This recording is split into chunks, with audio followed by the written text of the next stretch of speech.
death is a second away. People die every 5 minutes from a fentanyl overdose in America. There's 200 a day.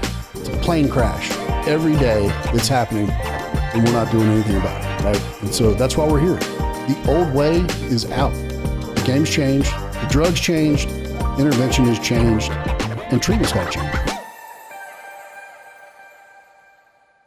This episode of Die Sober discusses sensitive topics that may be triggering to some viewers. If you are experiencing an emergency and need help, please call 911 or contact the National Suicide Hotline at 988. For non-emergency assistance, please use us as a resource. Visit us at thefirmaddictionconsulting.com, or for more information, call us 615-210-6703. Do you feel more comfortable as my guest? No, I'm terrified. Terrified? Yes. Why? I'm not actually. You're not terrified. Nothing, no. Nothing terrifies you other than being scared. No. Right?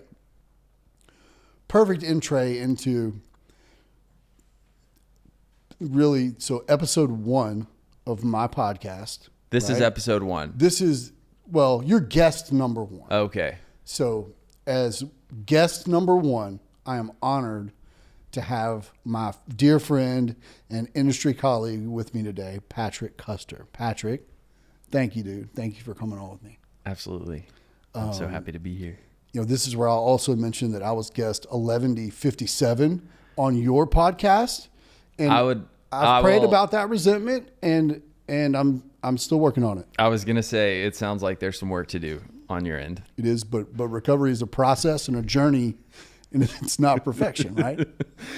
Darren's also great at math, everyone, in case you haven't gathered. 1157 is a real number. Now, but if we go back, and we just decided semi-backstage that together, combined sobriety, we have about 25 years. Mm-hmm. Together, we are one emotional adult. Well, right? We are one very emotional adult, but I think what you mean is one emotionally developed. We talk about how we we stop developing at a certain age from addiction. Right. So when we put our sobriety dates together, we have a fully emotionally developed adult. Right. So if you and I were to go through one day, if we were joined at the hip, we could make decisions. We would make great decisions all day long. Yeah. Right. Because most 25-year-olds do. Right. But we would have the opportunity, right? Yes. Emotionally balanced. We've got some intellect going for us. We have some life experience. We should try it. We should just join at the hip and make great decisions all day, one day. Maybe on a trip. I think that should happen. I think that should happen too, and we'll bring the cameras along. Yeah. I wouldn't be able to scare you if that happened, but I'd be okay with that. Because I think we'd laugh so much that it would. Wait, why wouldn't you be able to scare me? Because I'd be too close.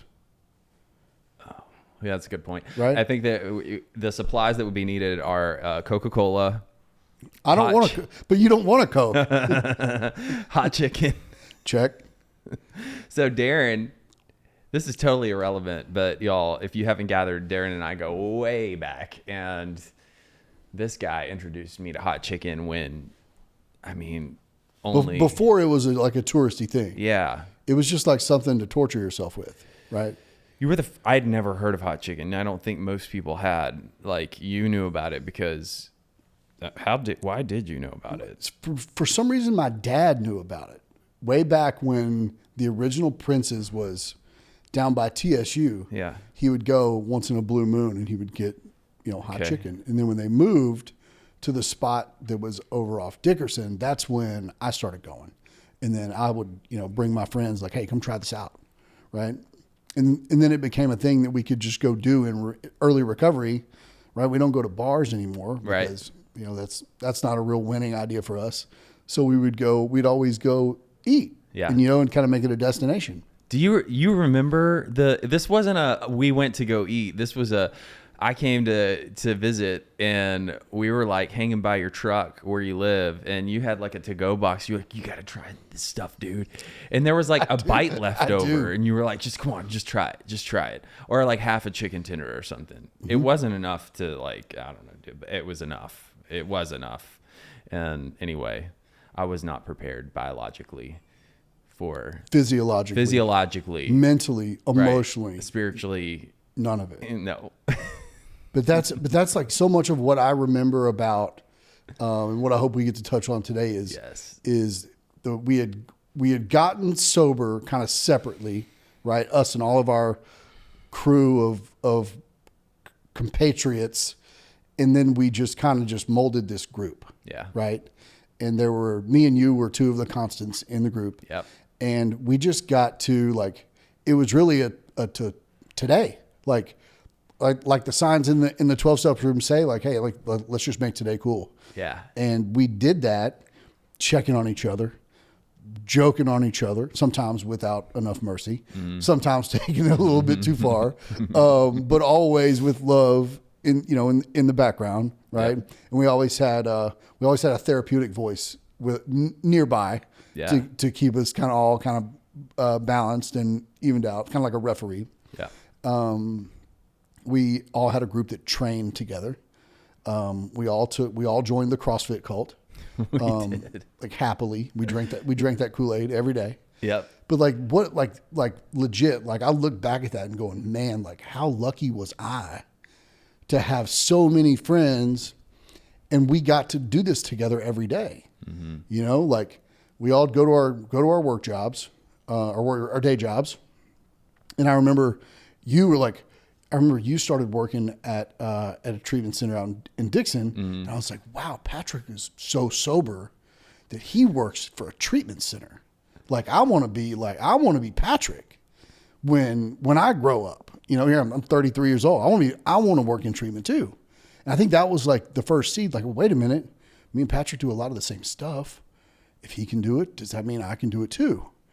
You know? Absolutely. And we look around at our friend group, and as your life got better, and as everybody else's life, it kind of felt like I got to hold a piece of that, of everyone's successes. Like we all got to share it, and like your confidence, and the group confidence, like I got to step up with everybody. Yeah. And coming from like that place of like, when we arrive, we've got whatever, shame titles we've given ourselves. We've got them tattooed on our forehead of why we're not good enough to be welcomed or loved or have friends.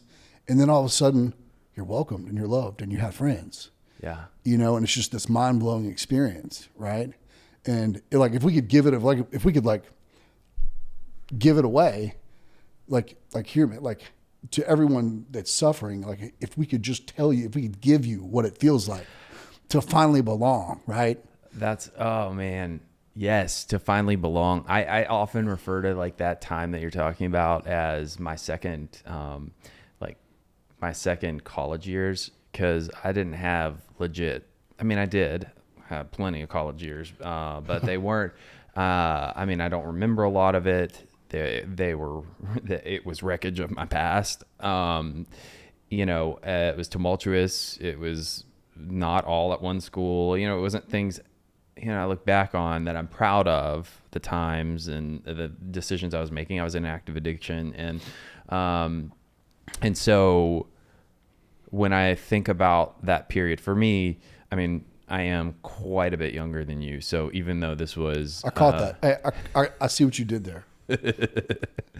Even though I was 24 when I got sober, it was like we were both still young essentially when we got sober, and and it was like this opportunity to like that when you're in those early 20s, that young period of your life where people tend to just have fun, bond, form connections and community.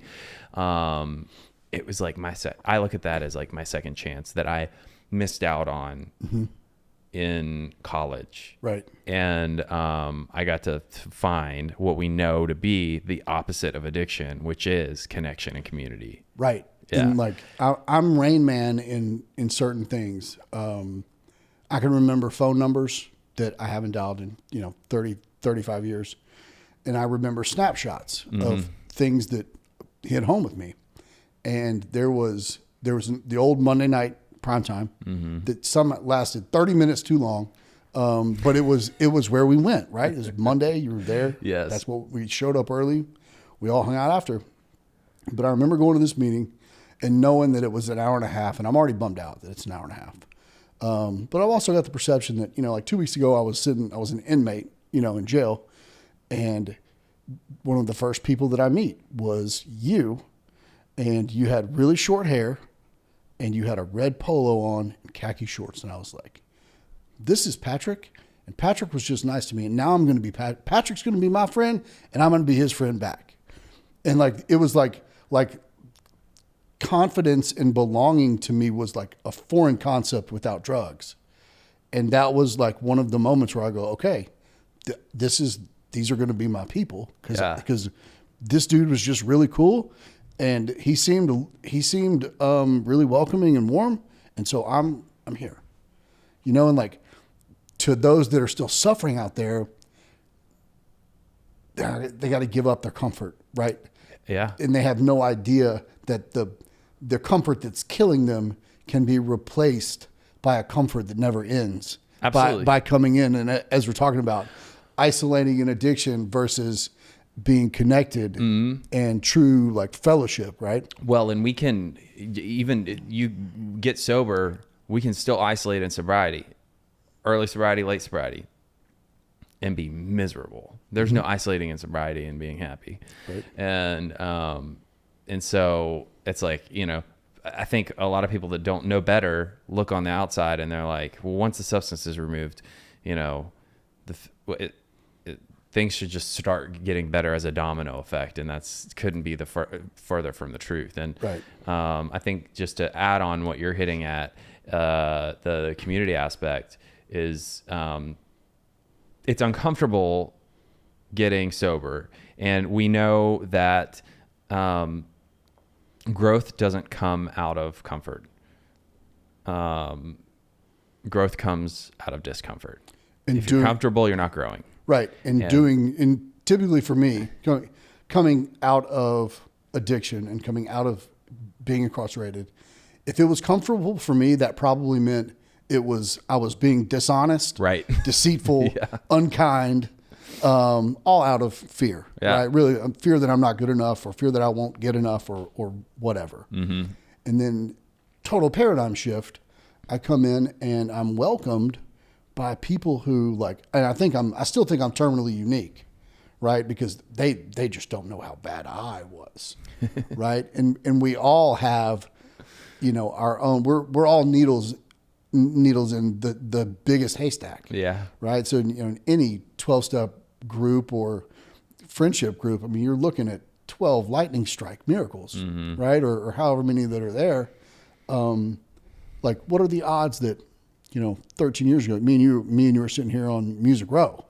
Right. Too tiny I'm not that good at math. Right.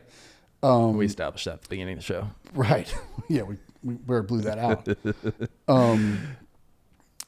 But the thing that sticks out to me is, getting sober, terribly difficult, and everybody has their own path to do that. Some need treatment, some don't. Some can do it on an outpatient level. Some can do it reading a self-help book. For me, I had to be removed from the opportunity to do chemicals. Yeah. And to just have them out of my grasp. And then rejoining life. Staying sober has been, the journey has been, I don't know the destination, but I know the journey has been amazing. Yeah.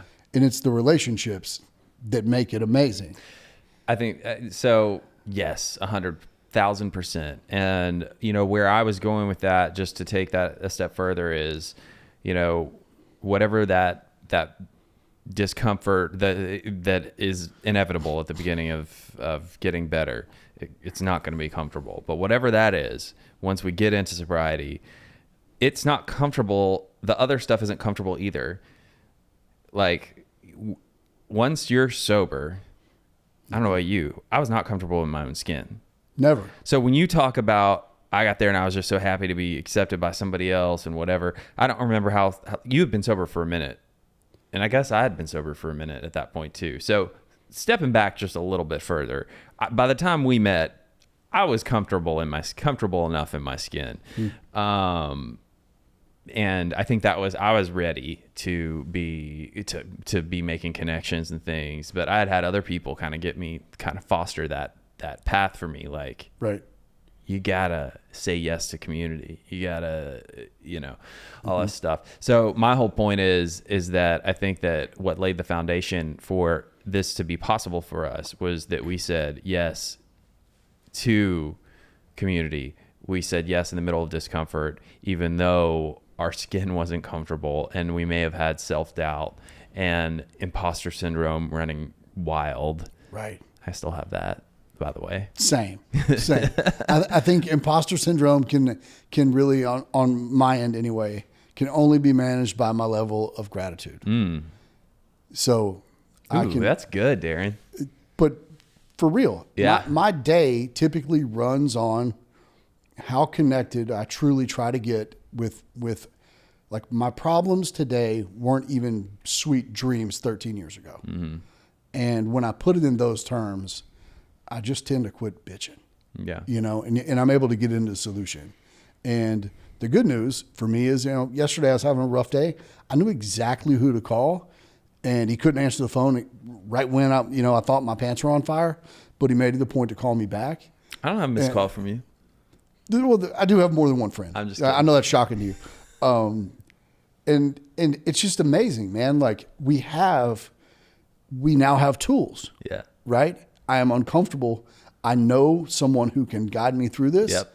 And we've been taught to take action and drop the shame and say, hey man, here's what's real with me. Yeah. Right? Can you lead me through this? And take me back prior to getting sober. I don't do that. I just lie. How you doing, Darren? I'm okay. I'm great. Everything's good. When inside, I'm planning on like, where am I going to shoot myself in my house? Right? Like, I don't want to blow my brains out here because my dog's going to find me. I don't want to do it here because my mom's going to find me. Or I don't want to overdose in the car because, then somebody might crash. Whatever the deal is, like I'll just lie just to keep up appearances. Yeah. Yes. And I see like the deeper the relationships I have today, the more available I am to be open. And my deepest relationships happen to be the ones where I feel comfortable enough to be raw and real. Yeah. Like pre-sobriety, and for anyone who's watching us, who's kind of on the fence, maybe these guys are onto something, right? Yeah. With this whole sobriety thing. There is that period where, okay, now I no longer have my dope, I no longer have my drinks, but I do have my feelings now, and I gotta go through them. And I think that's, to me, I didn't know that was coming, but it was terrifying, Yeah.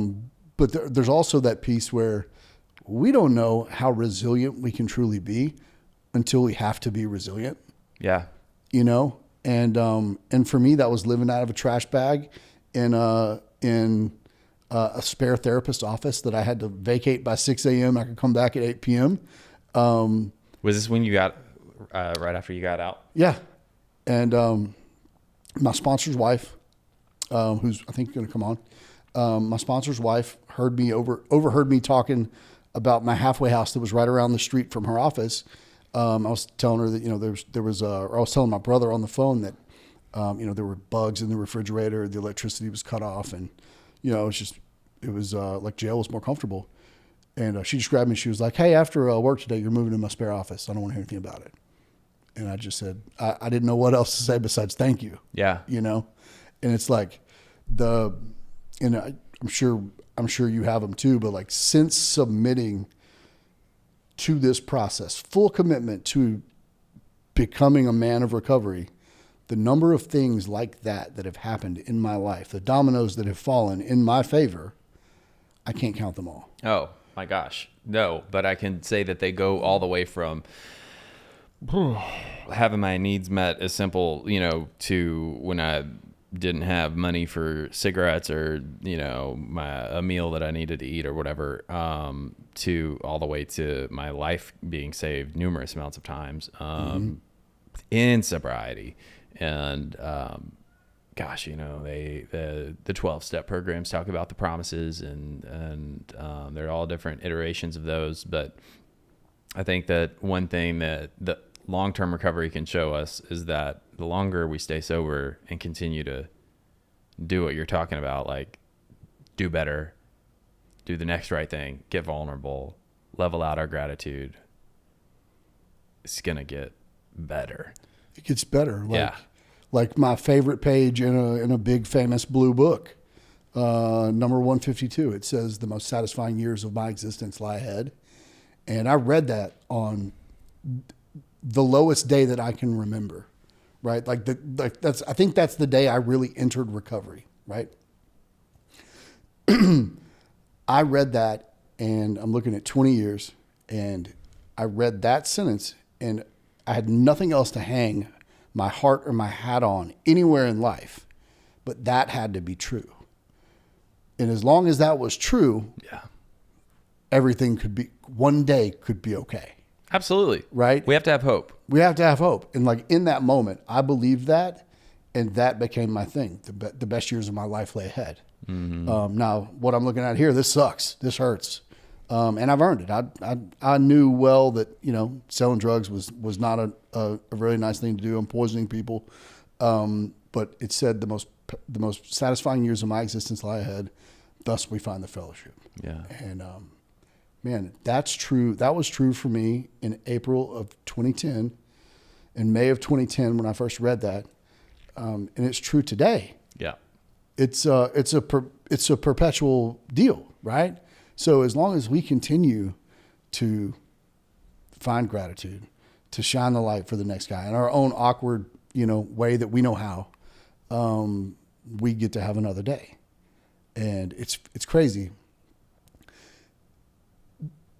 Who bumps into us when and why and how? Yeah. Right. And the coincidences around it. Oh my gosh. I think that's one of the biggest things when we're talking about, the early days that are your most tender years that are so pinnacle to the foundation of recovery are, I'm just going to repeat myself. They're so pinnacle to the foundation of recovery are your most early years. But I really want to lead into it. I know I'm not running this show because it's yours, but I'm curious about something, because you talked about the importance of vulnerability and transitioning into that, because we're not used to being vulnerable and getting honest with ourselves and with others, and that takes some time, and we're still liars a lot of the time when we get into sobriety. I'm curious if there's some stuff you remember, like just dumb stuff that you remember lying about in early sobriety. Yeah, I do. I think in one hand, I was very ashamed that I had come out of being in incarceration. Mm-hmm. And in another hand, I think that I probably played it up like, oh, he's a drug dealer. He's a big, bad gangster. Yeah. You know what I mean? I'm about as dangerous as Sesame Street in real life, right? But yeah, and some of the dumb stuff that I've heard friends over the years talk about, like, hey man, you ain't got a lot of kick it. We love you. We know different. Yeah. But it's just those it's almost like our brains are wired to protect ourselves, and so to protect from not being liked, or to like govern the outcome that you might not like me if I don't have this cool thing to say or believe about me, then I might be unwelcomed. I was certainly guilty of that. For a number of years, and then that kind of for me that transition to, okay, because I always wanted to be strong and physically well, but I didn't know how. And then when I joined the CrossFit cult, like I joined the CrossFit cult. Yes, I know. I know. And you forced me to sign that contract in blood too. I saw a buddy of mine actually just sent me, I sent it to you. Did you watch it? The meme, the GIF, I don't know, whatever, the moving GIF of where I finally, the guy crying that says, I finally PR'd, when I finally PR my, whatever, with terrible form. And that was me. Yeah. But go back to the gym thing one more time. We could run over this thing as many times. Yep. As many times as we all hit that yellow parking post in the middle of the parking lot. We had I think 8 or 9 at all times. Yep. Recovery friends in those 3:30, 4:30 with us. Dude, I'll tell you right now, I'm not alive, sober, or well without that in my life. Like that extra piece of we were learning to treat our bodies well, even though we were on yo-yo, fake paleo diets. We were attempting to treat our bodies. Yeah, right. We were learning to treat our bodies like the facility that they are instead of a dumpster that like we do in addiction. Yeah. I don't know what you were like in addiction, but my life, my dietary needs were met by whatever pills I swallowed that day, and maybe liquid. Something fried from a bar. Oh yeah. That's it, and then liquid. Same. I don't know. I had a little bit of eating disorder going on in my addiction as well, so I was trying to just not eat on.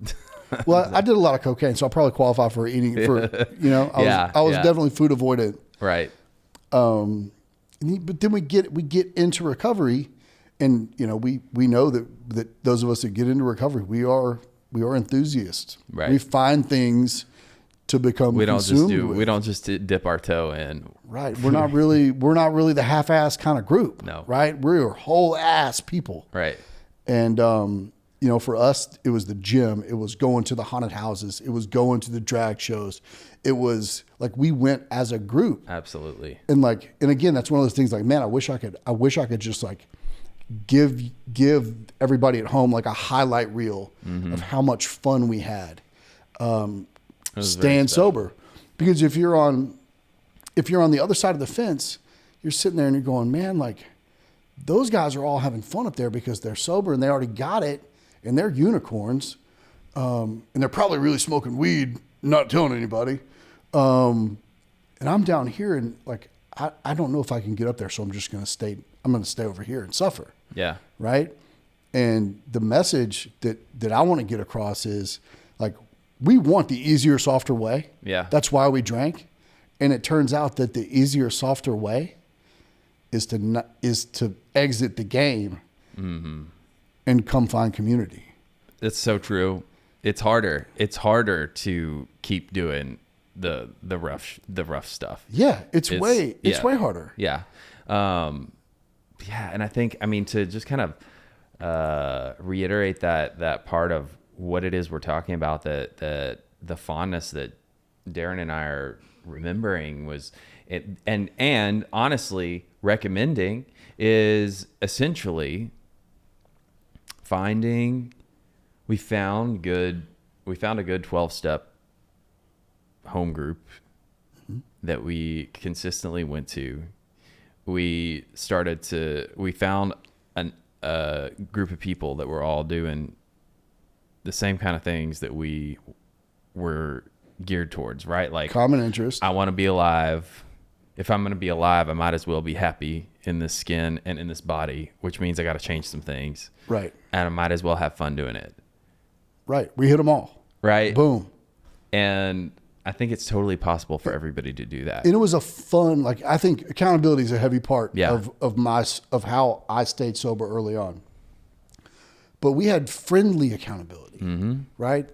Nobody was going to show up at my door and be like, hey, we're worried about you, take this drug test. But my PO was, right? Yeah. But I also had when I realized that I had friends that I actually admired, I was like, wait a minute, I don't want to let these dudes down.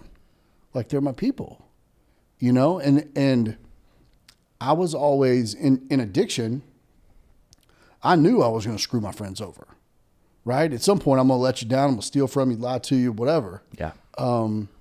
But then we get to this other side and we have this fresh beginning, and we have, if we do step wrong, we have a design for living that shows us how to make it right, and I can't weigh all the grace I've been given by other recovering people for my mistakes. And when I realize them, sometimes years later,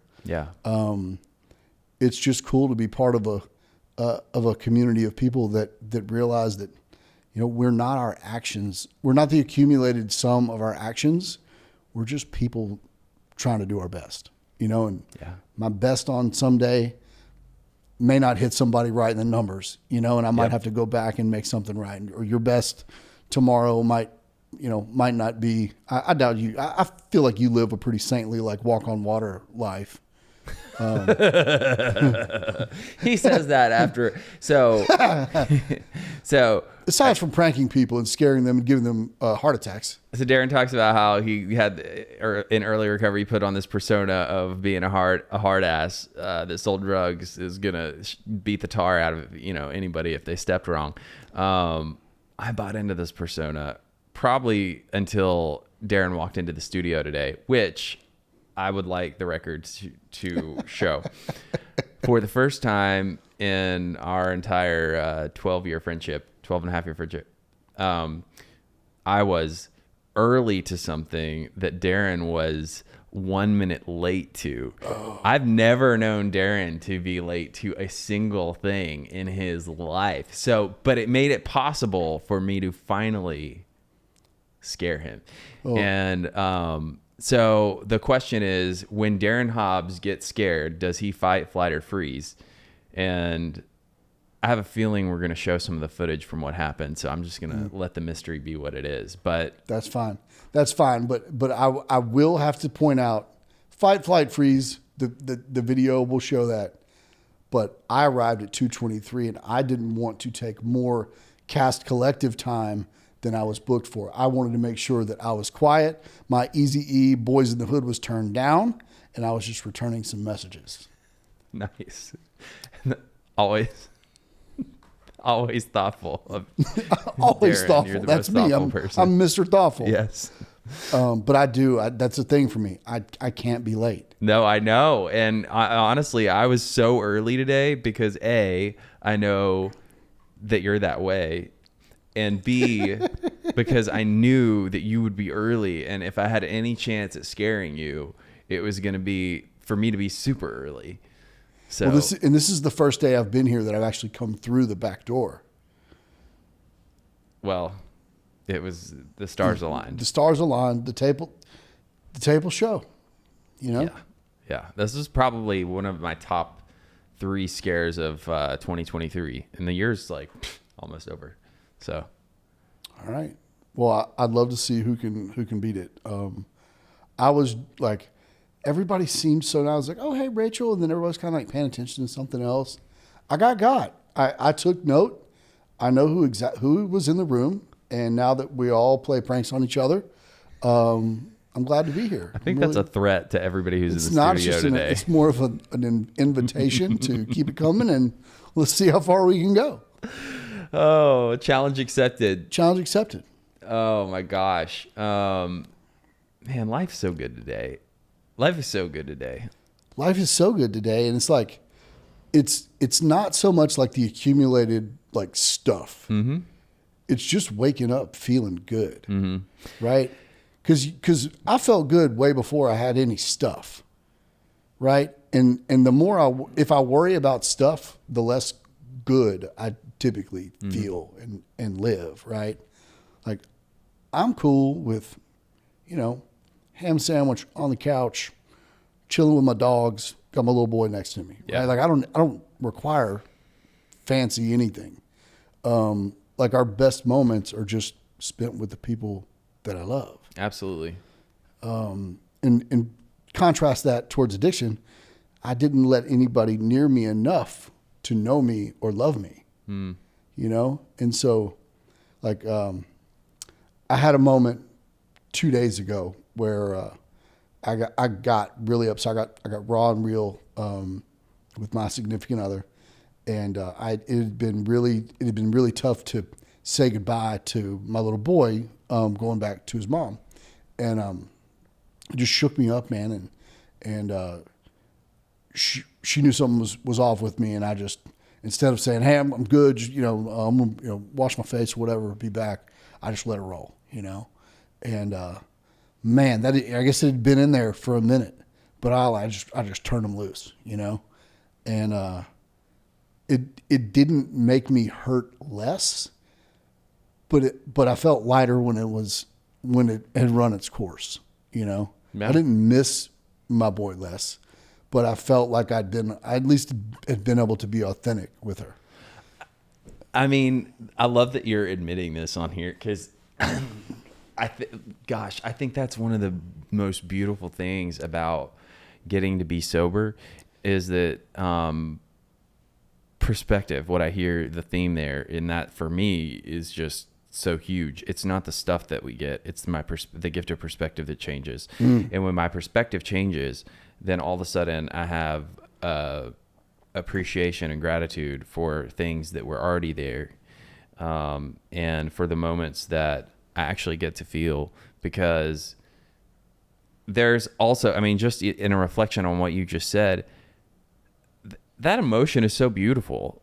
Like, because it's also just, to me, it tells me so many things all in one, that you're a tenderhearted, loving father who loves his son so much that when it's time to say goodbye, it's really hard. And I mean, but also the time spent is so valuable that it's priceless.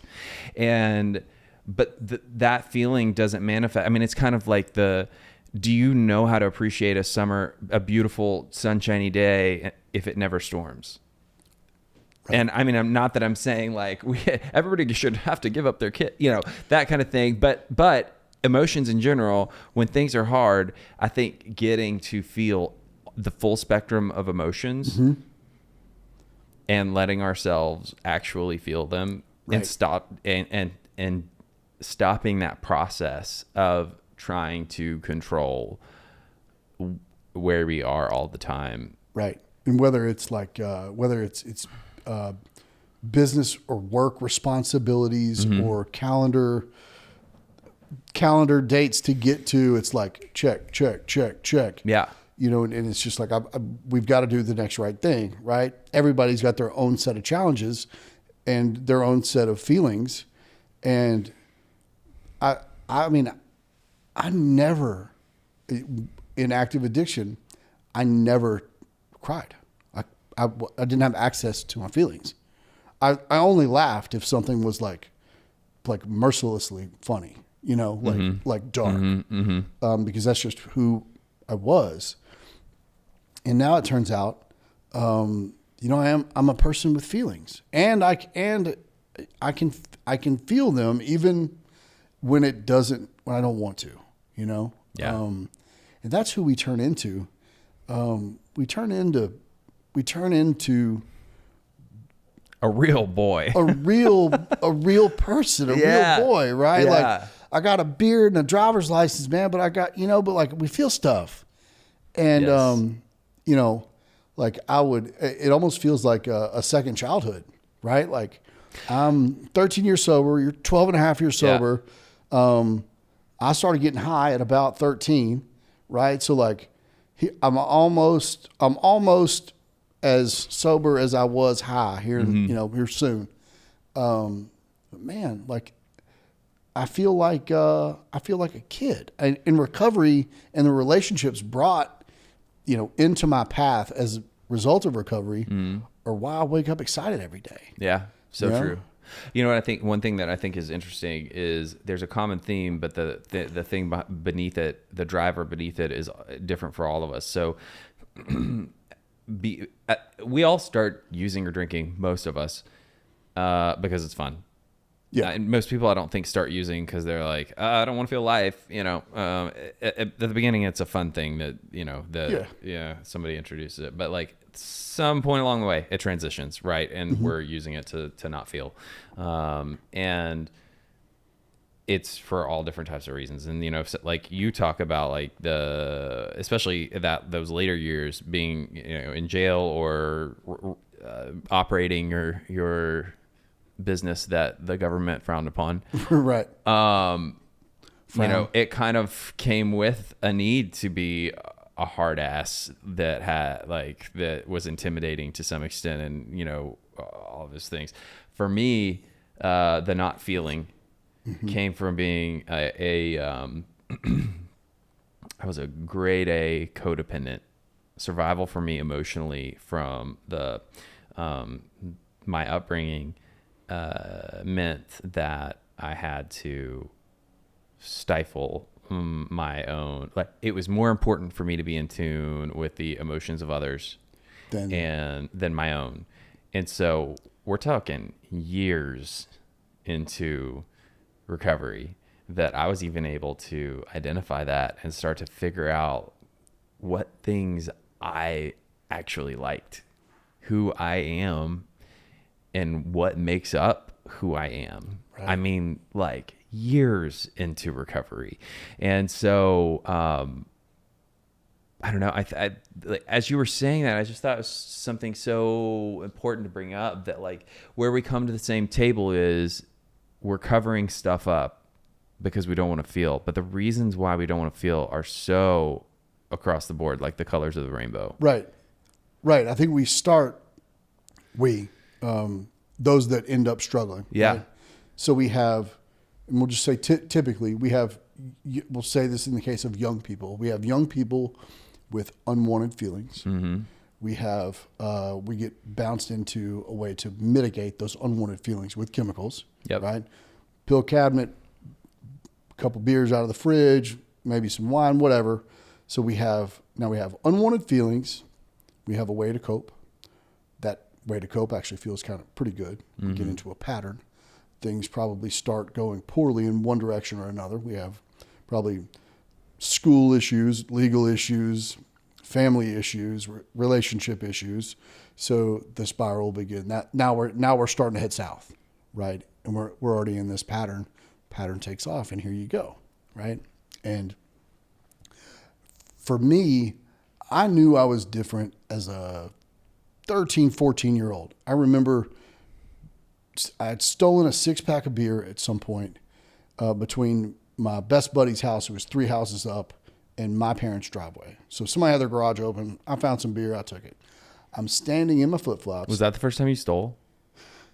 Oh, no. I'd been stealing stuff out of the store for forever. But I stole this. It was cold. It was actually snowing, and I'm in flip-flops and shorts, drinking beer that I didn't think tasted good at all. I'm shivering, trying to drink these beers before I go into my own home. I'm like hiding in the bushes to drink stuff that doesn't taste good because I desired the effect. And that was at age 14. And I also remember having the thought like, hey man, this might not be real normal. You know, I wasn't going to tell my friends about it. Yeah. I was going to hope my mom and dad didn't notice it. I just wanted to go feel different. You know, I took note like, hey, wait a minute. When I put this in my body, I feel different and it feels better than when I wake up. And I think that was the pattern for me. I noticed that with chemicals, I was taller. I was better looking. I got scared less easily. My hair was cooler. My teeth were straighter, whatever. Yeah. You know, I felt like I was at the cool table. Yeah. And I was finally accepted and I belonged, even if I was alone. And so I continued that pattern from 14 to 32. You know, it's interesting when you say that. I think about, and this is going to sound so prideful, but this was my real experience from the time I started. I was a late bloomer with my addiction. And so even though I was in like full blown eating disorder, I don't think that I was,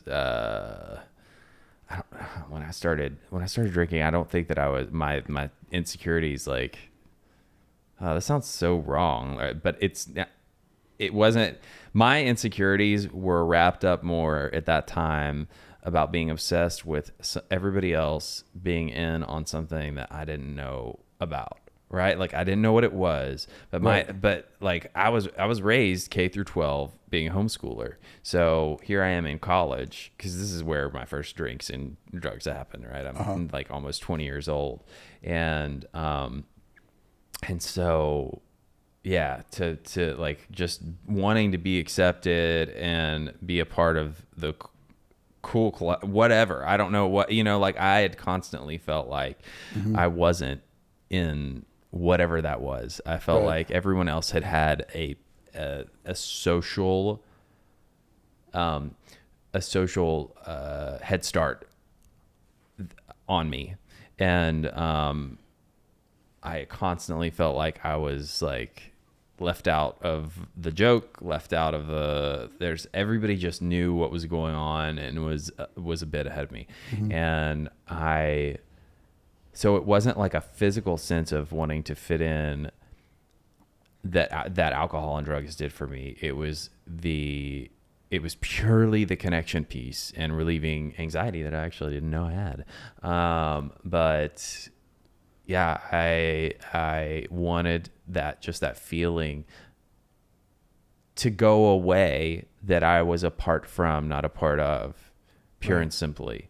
Not necessarily the physical stuff, but just like I had this looming anxiety that everybody else, like, that I was probably this annoying, because you know me, I'm like super outgoing. I've always been that way, very enthusiastic. Mm-hmm. And I'm just sitting here wondering what you would have done all day if you were homeschooled, because you are the most outgoing dude I know. So I started to lose my mind when I was a young teenager, and I was socially starved, and I started volunteering at our local YMCA, and that was where that was my outlet. Like I ended up working there after years of volunteering. I mean, like everything I could volunteer for, I did.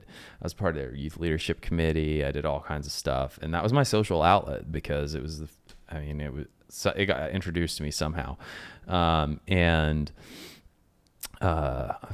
Fortunately, the way was made for me to fulfill that during that period of time. But even throughout all of that, I remember I alcoholically dove into service. And when I say alcoholically, I mean like there was no balance. I did it all the time because I needed social connection, but I also needed, beyond the healthy, when I talk about social connection, that's healthy, but I needed and was seeking validation and affirmation constantly. So if I did enough volunteer work, if I showed up more or the most extra, right, if I was the best, most well-behaved teenager that was so pleasing to whoever at the YMCA and or my parents and my pastor and whoever in leadership at my church, then, you know, God and whoever else, I would finally have this approval, whatever I thought I was supposed to be getting. Not that I wanted to be better than anyone, because again, I was living with this feeling that I was behind, that I was left out.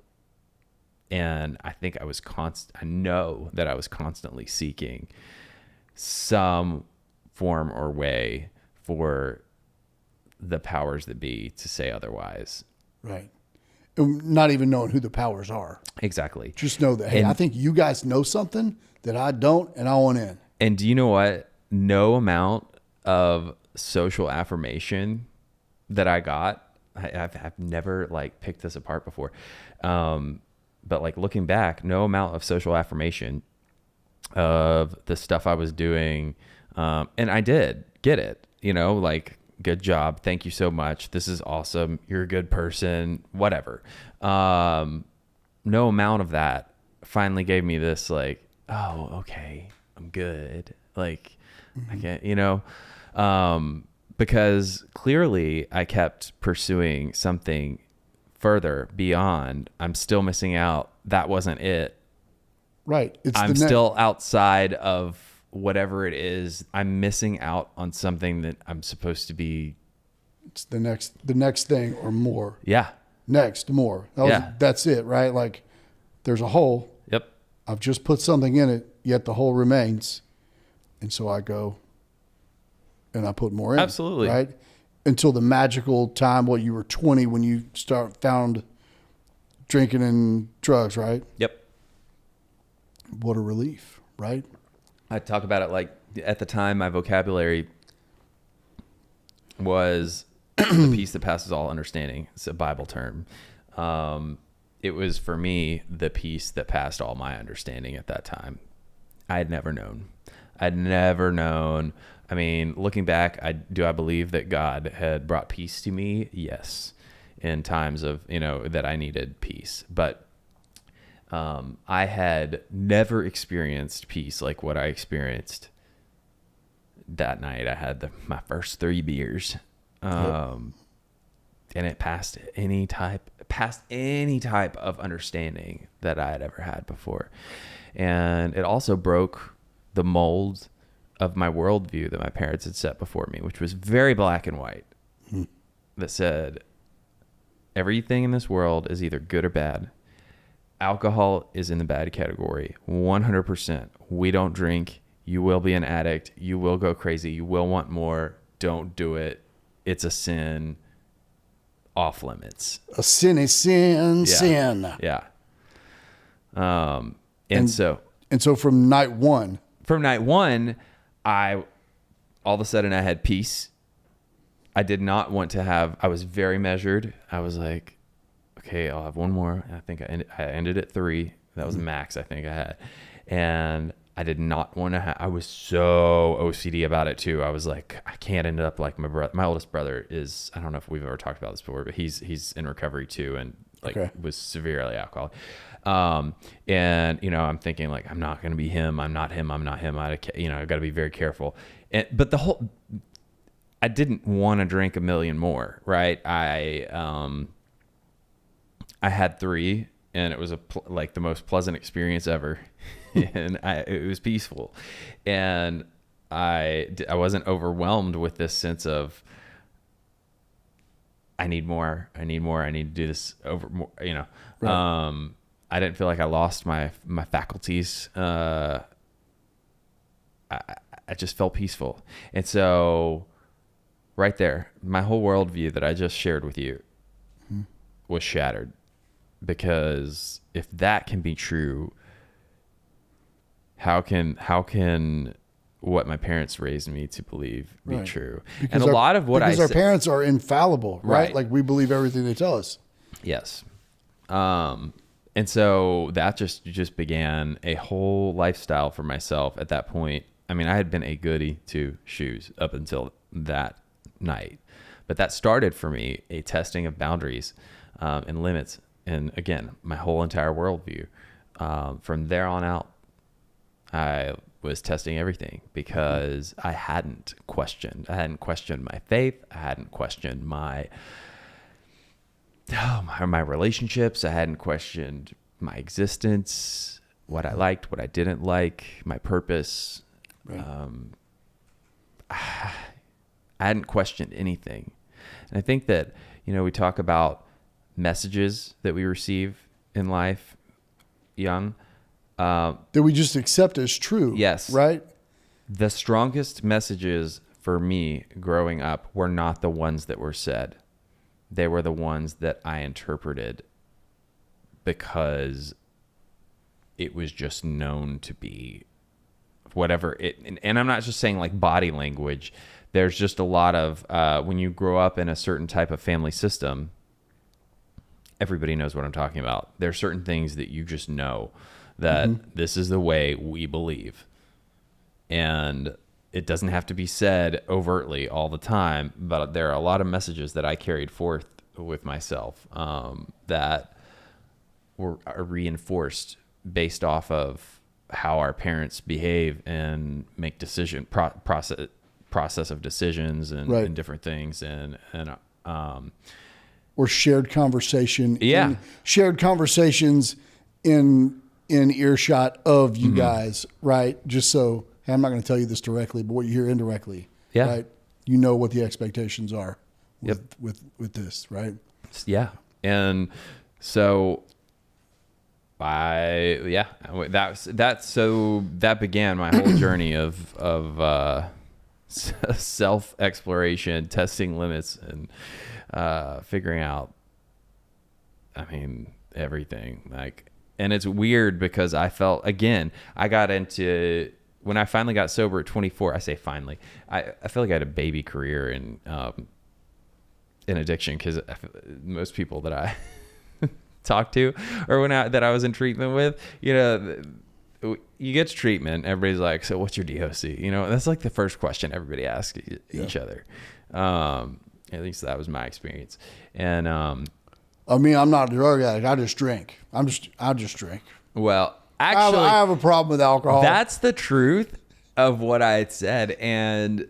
But the real truth is I was also heavily addicted to Adderall. And but I didn't know if when I left treatment or whatever, I was going to pursue, because I know, and even today, I mean, I'm still extremely ADD, but I never sought out being medicated again for that, because I got to the point where I realized medication for that wasn't for me. And it was like, I had a very abusive relationship with Adderall. I mean, like, y'all, I wasn't sleeping for 3 days at a time. Like, I was taking meth amounts of Adderall. Right. And so, but yeah, I didn't talk about that for, I don't know how long into sobriety, because I felt like, you know, if you say it, then it's a contract, right? Like, once it's out there. Once you say it, you can't walk it back. No, you can't walk it back. Right. And so I kept that. I don't know if I've ever talked about that before. Gosh, you're getting some stuff out of me, Darren. Dude, but that's what we do, right? Like, as an alcoholic, an active alcoholic, all I want to do is protect my future rights to one day drink again. Yeah. Right? Like, that's every time I would go to treatment, I would just put a magical number of days out there. And I'd say, okay, well, if I go 100 days, then I'm not an alcoholic, and then I can drink some beer. Yep. Or I'll go 100 didn't work last time, so I'll go 150 or whatever. And these amounts of days would usually line up with a short jail sentence. So it wasn't like I was just choosing to like be abstinent or live a better life. Mm-hmm. I was just a dry drunk, right? Yep. But I think that's where a lot of people end up, and what I've seen as a provider in treatment, where I've seen a lot of people not fully commit, right? Like you got by grace only. That's right. You got to live through that decision, right? Because how many of us get sober with an active prescription for something controlled, you know, that ultimately we don't need. Yep. I'm not playing doctor. I love advising people to seek great health care. Mm-hmm. But let's also be really particularly honest. Sure. With our substance abuse history. Oh yeah. Yeah. But it's so funny that, like, how long did it take you to kind of let that out of the control circle? You know, funny enough, I think that I kept it in so long that by the time I actually let it out, at that point, it wasn't because I was intentionally still hiding it. It was because it no longer was a part of my narrative. Right. Because it wasn't something that I had been talking about, but I also didn't care about. I wasn't seeking to keep it hidden, but I just, at some point, it came up because I no longer cared about it being a secret. But it was months, if not a year into sobriety. I mean, which in early sobriety is a long time. People talk about a year. When I think about segments of time right now compared to how I looked at segments of time when we first got sober, do you remember looking at like people that would come to speak and they'd be like, you know, 3 years, 3 years sober? Yeah. Oh my gosh. Like beyond 5, you're unrelatable to me, right? Like that when I'm brand new, or somebody with like 7 or 8, mm-hmm. you know, especially like, my good friend, JV. Yep. He came in and actually did a workshop in the jail that I was in. And, I remember looking at him going, man, I want to be just like him when I grow up. And he had the pressed khakis and the loafers and the button down. He had the hair, you know what I mean? Heck yeah. He was the dude you know, right? On a Sunday in a county jail, coming as a volunteer to do a 12-step workshop. And, man, that's who I'm going to be when I grow up. Mm-hmm. God's funny, man. He's one of my dearest friends today. Yeah. But it's just like the things that we learn, and the things that we allow ourselves to grow into, and the things that we grow and allow ourselves to drop on this journey. You know, we arrive in recovery with these false truths built like jail walls around us. And, you know, just like all the things that you had held true right. through your upbringing. And then you come to realize that, hey, wait a minute. Maybe some of that information wasn't perfect. Yeah. Or perfect for me. Yeah. And then we literally get to build and feel our own truths. Like, this is who I am. This is what I like. This is what I want to do. In recovery for me, all of that's possible. I can be a student in life and learn new I just figured out I love jumping out of airplanes. Did you do that recently? I am in active pursuit of a parachuting license, so I can go anytime. Darren, your back is not good enough for that. My back's not good enough for much, but it's a lot better than squatting. Is it? I think so. I mean, as long as I don't screw up the landing. I mean, you only got to land once per jump. Okay. We got this on film, so we can. I feel like we'll have. I feel like we should take cameras with us and film you going on a jump. I am not. No. Listen, I've lived through enough life-threatening experiences that scaring you was enough of an adrenaline rush and thrill for me for, I don't know, probably the day, just for today. Just for today. Maybe a week. We'll see. Okay. I don't need to jump out of a plane ever.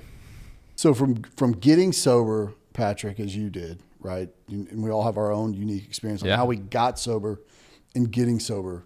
For our audience at home, what would you say were the challenges in reaching the decision to get sober and make an attempt, right? What did that take for you? And then I want to follow that up with, what does staying sober for you look like today? Oh gosh. Okay.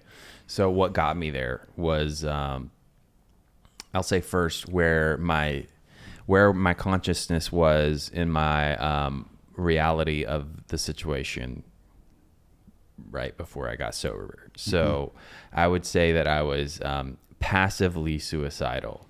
So not that I wanted to die, but I knew that what I was doing every day was, I believed, a lack of exercising my own willpower that was actually there.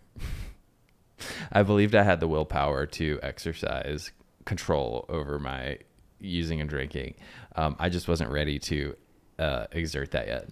And that's called delusion. Yes. Okay. So I was delusional. And I knew, though, that there was a likelihood that at any given moment, I was doing the levels that could kill me. And but I remember thinking, if it happens, at least I probably won't feel it. Right. And looking back, that makes me so sad for the little boy, the Patrick inside, that was always there no matter what, no matter how many bad decisions I was making. And I thought I was just, a bad person at that point in my life. And I had really lost hope. I really had, in a future. At that point, I did not believe that I had a bright future. And I had always believed that. Yeah. And so what it took was a life-altering experience where my dad had he was in the hospital, almost died, and my siblings came. I was living with my parents. My life was I didn't have anything to my name. I was living with my parents, and my siblings came back from the hospital and did an intervention on me. I mean, like, your dry bones intervention. I mean, like, they didn't know what they were doing. They just did it, but they did a good enough job, and it caught this perfect window of opportunity where I had, my emotions were raw because I had like run out of alcohol. So I was already a little like shaken up, and everything had just happened with my dad. And, all the stars aligned the right way. I mean, I look back and I think that my defenses were up all the time for anybody. I mean, I always had an excuse. I would have always said no. I would have squirmed out of any situation where somebody started to threaten my ability to use and drink, continue using and drinking. But for whatever reason, that day, that moment when my siblings came, I was perfectly positioned to be in a place of acceptance for help. And I said yes, and packed my bags and went to treatment.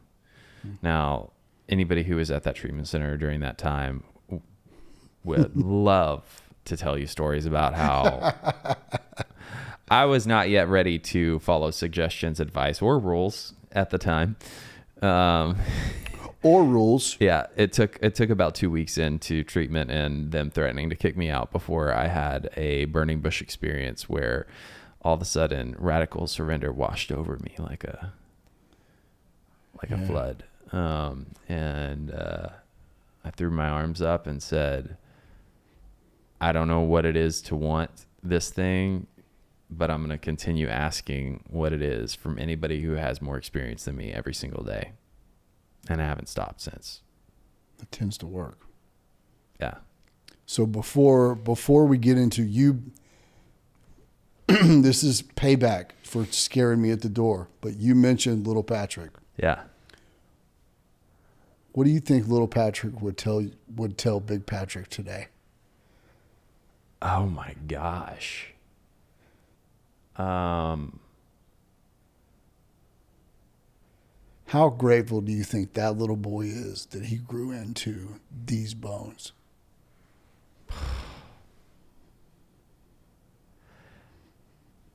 I think little Patrick would be like, I don't recognize you. This isn't something I knew. There's so much complexity to who I am today. Mm-hmm. I wasn't given images. I mean, we haven't talked about this, but like I grew up in a conservative family where I didn't even know what being gay was. Right. I just knew I was different. I didn't know I was gay, and I had no representation. So there was a lot of I'm different going on. So I think that I'm going to turn around what you asked me and say what I would say to little Patrick if I got a chance to talk to him. I would say that to hold on, that there's hope, and no matter what things look like right now, things will change, and the world's so much bigger than the tight container of what's been shown to you. And just have faith. I don't think that my little mind could conceive what life has brought about. Yeah. And the happiness that I have today. I mean, I'm one of the happiest MFers that You're sunshine on a stick, right? Like that's you. Yeah. You know? Like if I found out you really were an unhappy person, I would be like 6-year-olds finding out Santa Claus ain't real. You know what I mean? Yeah. Like if I found out that you were like mean when you got home or like, you know, didn't feed the dogs just because they barked the wrong time or whatever. Like yeah. I don't think I could personally believe that. But I always think it's cool, and I've done inner child stuff, and it's always interesting to me, and thank you for being vulnerable enough to walk through that. Yeah. I think it's cool, you know, how we can name and, you know, name the fact that, you know, we are just bigger, older, more experienced versions of our childlike self, you know, and a lot of our reaction to today is still, you know, we're still carrying that little dude's experiences with us. Yeah. And kind of colors and shapes how we respond. Yeah. You know, and as we grow and as we continue to do the work, our responses get a little bit better most of the time. But that it's a filter process, you know? It is. And as we grow, our filters get a little sharper, and we remember to use them a little more often. And we're a little bit more at home to be ourselves. Yeah, it's great. Isn't it such a great feeling to feel at home being ourselves? Like, dude, because I mean, I think every year that we've grown as we've known each other, like we grow into a newness of that. And we just keep getting like better at being real. Yeah. Right. And I've gotten to a point where like, I love the stuff. I used to not want you to think that I was weird, but now I'm like, I don't care. Yeah. Like I'm weird. I'm probably one of the weirdest people. And I'm proud of how weird and unique I am. I'm proud. I don't know exactly how weird you are, but I'm here to tell you I'm weird as shit too. Yeah. And I'm cool with it, man. Yeah. It just means we're at home to be ourselves. That's right. And that's another one of those things. Like if we could box it and give it away to people struggling, you know, I would. I totally would. That's the whole purpose of this show. Is we're calling it the Robin Hood effect because I want to take the gap between great treatment and getting people into recovery and just shorten it and get it as close as possible. I love that. And I think that having conversations like this and getting raw and getting real and talking about not just that we got sober and you know, hey, we got really cool lives today, but how did we get there? You know, and what did that feel like? Because the journey, to me, if today is the destination, the journey has been far better than the destination. Yeah. And the journey, I get a new one tomorrow. As long as I don't get eaten by a shark in the parking lot, right? As long as you don't get hit by lightning, we get to do all this whole thing over again tomorrow. It's so true. And what's funny is because like the now is the destination until tomorrow, and then the now that was the destination becomes part of the journey. Yeah. And as many miracles, like legit miracles or super small coincidences that have happened in my life and your life, 25 years of combined sobriety, there's no telling what may happen tomorrow, right? Like there's no telling what dump truck of grace might happen my way or your way tomorrow, or someone else we know. That's right. Or we might get a hell of a challenge tomorrow too. But again, things happen for us. I truly believe this. Things happen for us and not to us. And even if it's a momentary setback, it's a chance to learn. It's a chance to be loved. It's a chance to get real. It's a chance to get vulnerable, right? It's a chance to, you know, if it's a chin check from life, then we step back. We see, hey, what have I put in this mix that isn't spiritually correct, and then correct it and move forward smarter. Yeah. And I really, you know, when I reached out to you to be guest number one, it really was cheeky because I was guest 1,752 of your show. But I really can't thank you enough. I know you're busy and you travel. You've got a busy life, and I can't thank you enough for coming on and spending some time with me today. Oh, well, thank you for asking me. I really appreciate it. And the time is always right when it finally happens. And whether you're talking about my show or yours.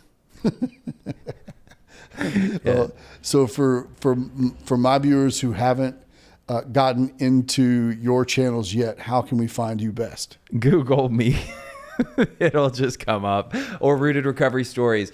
The Rooted Recovery Stories is the name of our show. And my name's Patrick Custer. It's all over the place. So you can just use the good old Google. You'll find it. Or podcast, Spotify, YouTube. Just Google most beautiful man on the planet all over the place. And, oh my gosh. And you'll find him. I think you got to close out with something better than that. No, I really think that's how I want to close out. I'd like to thank my guest, the most beautiful man on the planet. Just Google him. Most beautiful man on the planet. Patrick Custer. Thanks, Darren. I love you. I love you, brother. Thank you.